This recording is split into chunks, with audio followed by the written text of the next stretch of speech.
Greetings, fellow humans. I am Hugh. And I am Man. And together we are definitely not Two kobolds in a trench coat.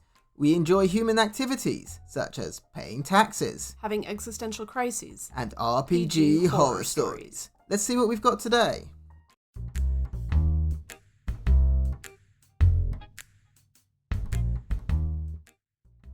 First up, we have a classic edgelord murderhobo, an undercover DM who discovers a horribly run game for newbies, and a player kicked for not acting enough like a fighter. That guy brings worst character ever, surprised when no one wants him in the game, by Reddit user Teddysaurus1. So my first post here, and it's a bit of a rant/vent. I recently started Pathfinder 2e for a few friends, and I had a new player. Everything seemed fine. We were discussing character concepts for a bit, deciding what everyone would play at session 0. That guy decided he'd play a magus. We'll be referring to them as such from now on. And at character creation, he already gave me red flags when he started threatening a player with in-game PvP over just a character concept. I mean, if you're given red flags at session 0, I mean, first of all, yay, because it kind of alerts everybody to the fact that you're a problem player, but second of all, yikes. How much of a problem player do you have to be giving red flags at session 0? Yeah, I mean, I can appreciate not kicking someone at that point, obviously, unless it was the worst red flags. However, at this point, having a conversation with them might have been an idea, but when I said no PvP is allowed, and we can talk it out here why the character is not suitable, they sulked and complained, and it'd be more interesting to solve it in-game. Now, personally, I don't mind a bit of party drama, but I didn't want the entire game to devolve into the party constantly trying to kill each other, and neither did the other player who just decided to rework his entire concept and settled for a fighter. I'm interested to know what the character concept was, that it was so inappropriate, but like, you're literally making somebody change their entire character because somebody doesn't like them? Is that what's going on here? I mean, obviously that doesn't sound like the DM made them do anything, but like it kind of seems like the guy just changed their entire character because somebody had a problem with it. Yeah, that's already a bit of an issue here. If this story was being told a different way, you could assume that the player who changed their character might have actually been a problem. But at this point, it seems like maybe that guy of this story is picking a bit of a fight.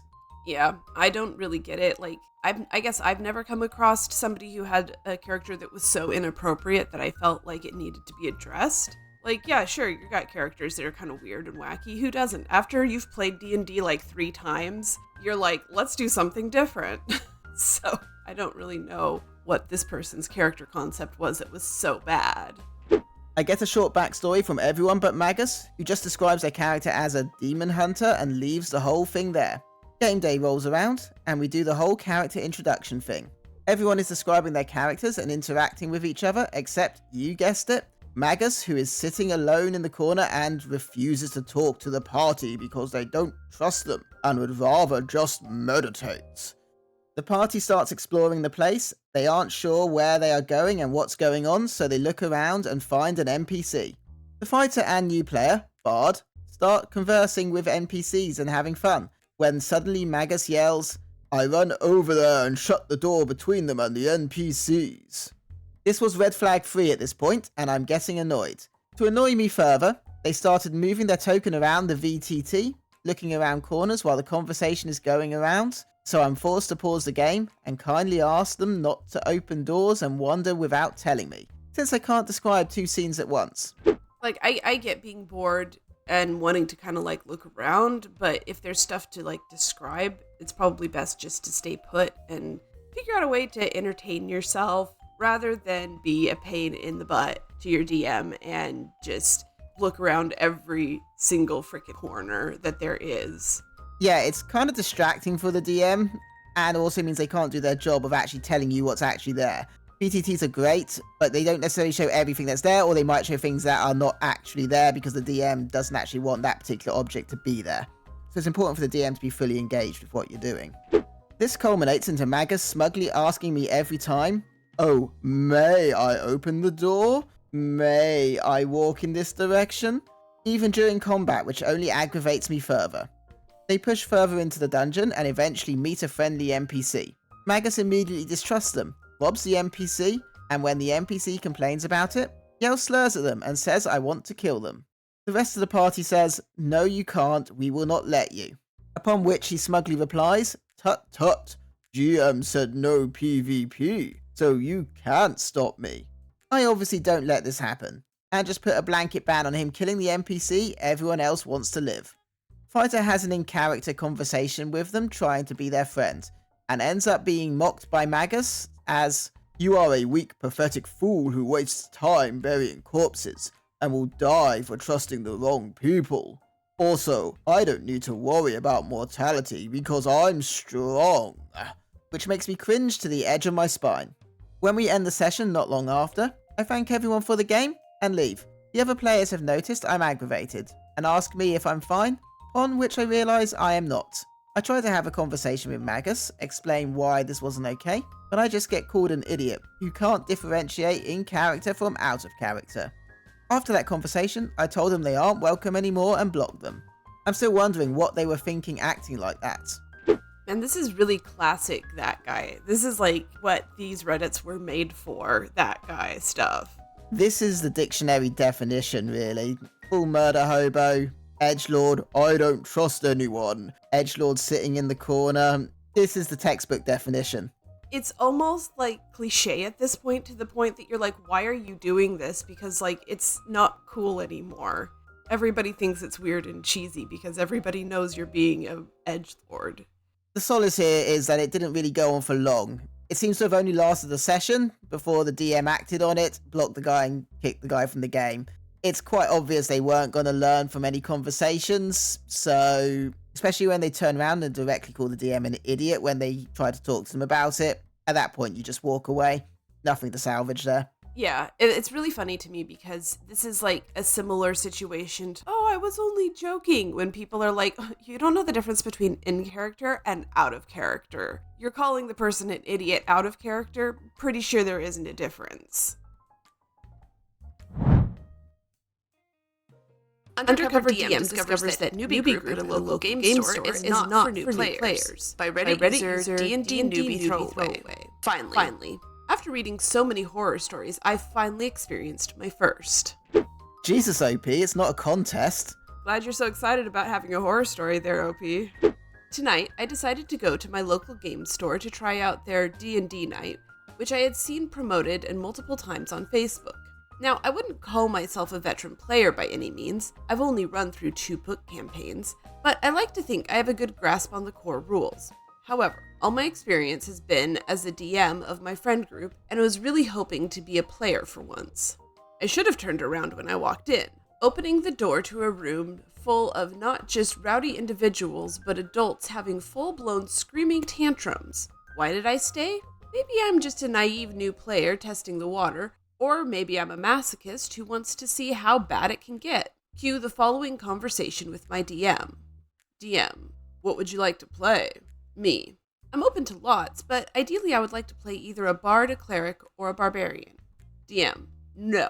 Spellcasting is going to be too difficult for you to understand. We're going to start you as a level 6 fighter. That way combat will be super simple. Me. Weird but okay. Sure, I'll be happy to give it a try. Proceeds to use a standard array while statting. DM. Wrong. Do it again. Me. What do you mean? I'm literally using what's in the DMG. DM. Yeah, but you're a new player and we're gonna have to start you as a commoner stats until your character develops more. It's to incentivize players to come back and roleplay every week. Also, you have to be a chaotic neutral because this party in particular does some really questionable things. Me. Oh, I was told that this would be a family-friendly game. Just wondering how many people are playing at this table. DM. Oh, we have about 16 players in this party. You probably won't get to do too much today because of it, but it should be an informative session and you can see how the game plays out. I have so many problems with this right now. First of all, they're not a new player really. They've been DMing long enough. They've got plenty of comprehension on how the game works. Normally I'd be questionable about them turning up at a newbie game, but as a forever DM who has never actually played, I can appreciate why that's okay. Secondly, they listed a barbarian as one of their classes. Barbarian is only marginally more complicated than fighter. In fact, it's really fundamentally the same, so If the DM really wanted them to keep simple and avoid spellcasting, they could have just given their barbarian option. Sounds like they just already predetermined this person was going to be a fighter.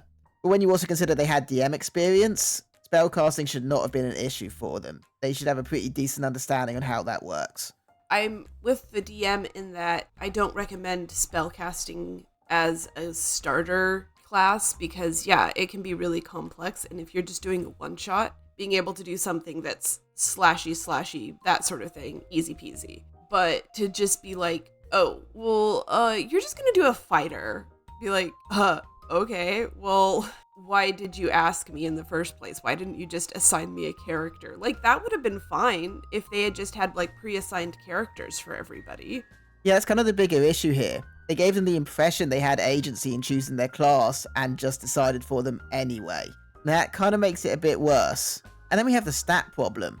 Since when do newbie players get forced to have commoner stats? There's no point in that. You're supposed to have adventurous stats from the start. This feels massively condescending. Not just like they're new players, like they're idiots. Yeah, I feel like giving somebody commoner stats would do the opposite of incentivizing them to roleplay and come back. Because you're like, well, why? Because you literally started me at like less than 0. So why would I come back? It's not just starting them from point 0, it's starting them with a handicap. The game's not fun if you don't have any boosts to anything, you can't do anything. At least at level 1 with your stats, you start with at least something you're reasonably good at and the game scales up. That's the point. The final point is the 16-person party. This again negatively impacts the fun experience, because everyone's just going to sit around the table for a few hours and not do much at all. You're going to have chaos, you can't control the table, no one gets to play properly. Why would any of these people come back? They're going to have a horrible time. Yeah, I feel like you need to hire more DMs or whatever for this situation and then just run like 3 different games. At this point, more people started trickling in. This is when I come to find out that 6 other players are also basic human fighters like me. This of course results in the other players going, oh, great, just what we needed, followed immediately by cold shouldering. Turns out, the DM planned a massive boss fight for tonight, and more players means less XP for each person when divided. Now, you already know what's happening here. An established clique that likes to continue the cycle of high and mighty nerd superiority that they were once forced to go through. Whatever. I'm not their therapist. I just want to play D&D. But somehow, it devolves even further. You know that thing that thoughtful DMs do where they talk about the possible triggers for people and try not to include content that makes players uncomfortable? Yeah, they're not having that. This is a gritty, realistic campaign, which I guess means that I have to play out the one thing that I do not do well with, which is child abuse. I don't know if this was fair of me, but as a DM, even if I was covering sensitive topics that the players okayed, I would never ever give detailed and graphic accounts of some things. Not this guy, though. He made sure that I truly suffered in horrible ways that I will not repeat here, literally brought back memories that I thought I had forgotten and smiled while doing it. At this point, I finally gave up, told them that I had to grab something from my car, and just drove away. All I could think of was how much I appreciated my friends, who were so happy to continue their goofy PG-13 adventure. They threw Sildar Hallwinter into the fire and consistently screw me up. I also got some sense of peace knowing that I could share this here. I get the feeling sometimes that D&D has been a non-inclusive space since its inception, but I genuinely do feel that you DMs out there who have even an ounce of emotional intelligence are changing the game for the better. Thanks to each of you. TLDR, FAFO'd at a local game store's D&D night, DM of New Player Table, fully designs my character in a way that makes the other players hate me, belittles me, then proceeds to describe in vivid detail how much I was beaten as a child. I mean, that just escalated from horrible planning and DMing into full abuse. Not just from the DM, but the rest of the table, and the DM basically set them up for it. It wasn't just, oh, I didn't plan it so well, oopsie. This is I'm just a really terrible DM, and I don't care. Yeah, that was a horrible experience for the OP. They really badly wanted to just be a player, and it got them triggered and some unpleasant memories brought back. I think the way forward here is for them to just go to their regular group and ask if someone else wants to give DMing a go. At least they trust their regular group, and their regular group is considerate of such things. Yeah, just a note to anybody starting out as a DM. If you want to talk about like gritty details and that sort of thing, make sure that everybody's on board. And also, I agree with OP, even if you're talking about things that are maybe a little bit more adult in nature, shall we say, not going into detail is totally fine. You don't have to describe things in vivid detail, especially when it comes to violence and that sort of thing. Oftentimes, players are more okay with the idea. Going into gritty detail makes things a little bit harder to handle. Picked from an otherwise awesome group for Not Acting Like a Fighter by Reddit user Villain Mollusk. For reference, I love taking vanilla AF fighter builds and developing deep RP around them. It lets me play a central role without hogging the spotlight from other players, and it gives me some writing challenges. Sometime back, I created a fighter for my friend's game, and I explicitly made the character hesitant towards violence. He was one of those, I won't start a fight, but I will end it types. At least when it came to protecting his friends. I kinda based his personality on one of my dogs. For the first few sessions, this was fine, but eventually the DM approached me and said that there were complaints about my MC not acting like a fighter. My immediate concern was that I must not have been doing the right things during combat, but none of the complaints were about how I had actually performed during combat, and there were no complaints about my build. Instead, I was just told that my character was too much of a Boy Scout to be a fighter. The DM, a history major, told me that the chivalric way I was playing my character was historically inaccurate. This shocked me, as he was normally open to characters that broke stereotypes, and he was a martial artist IRL who was quite a bit of a Boy Scout himself. This wasn't an evil or edgy campaign, so my character's personality overall wasn't the problem. I was just told to put it with another class instead. Paladins were limited to being god-based only, and that didn't fit with my character's personality either. I just wanted to play a decent supportive guy who knew how to fight and was careful about escalating conflict.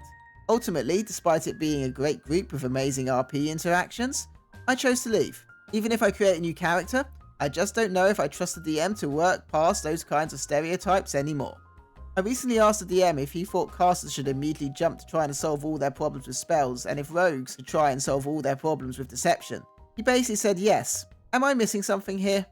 I mean, I feel like I'm missing something here. What was wrong with what OP was doing? Sounds like DM was too obsessed with the character class stereotypes.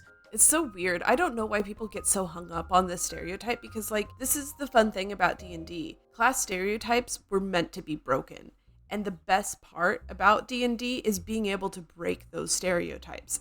You get to be anything you want. That's the point of it. You can apply any personality with any character class. The point is to not be a stereotype, as that's boring. And how is that fun for the DM? Because I've found personally that DMs enjoy it when you're breaking stereotypes because it makes it more fun for them to be able to run a more interesting campaign. I mean, maybe this DM is just basic, you know, and doesn't want to have to think outside the box. For maybe the third or fourth time in these videos, I'm going to reference Aurum in Critical Role Campaign 3. He's an absolute Boy Scout, and he's a fighter.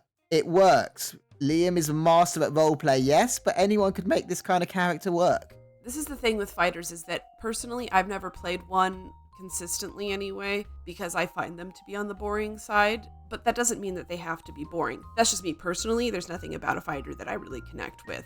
That said, you're right.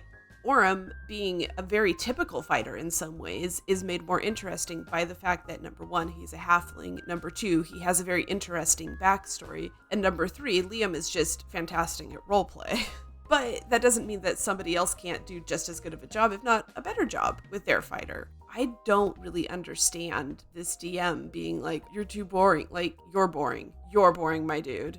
Yeah, DM's a boring one here, demanding everyone sticks to the stereotypes and the same basic formula. Personality and class are two entirely separate entities of D&D, entirely customizable to the individual player's want. Bottom line, do the character that you want, just don't be an a-hole about it. Hey man. Hey, what? Why is the necromancer not always a bad guy? Why? Sometimes they just want to raise a family in peace. And with that, we have definitely not been Two kobolds in a trench coat. Be sure to like, comment, subscribe, and make the necessary sacrifices to Tiamat. We'll see you next time.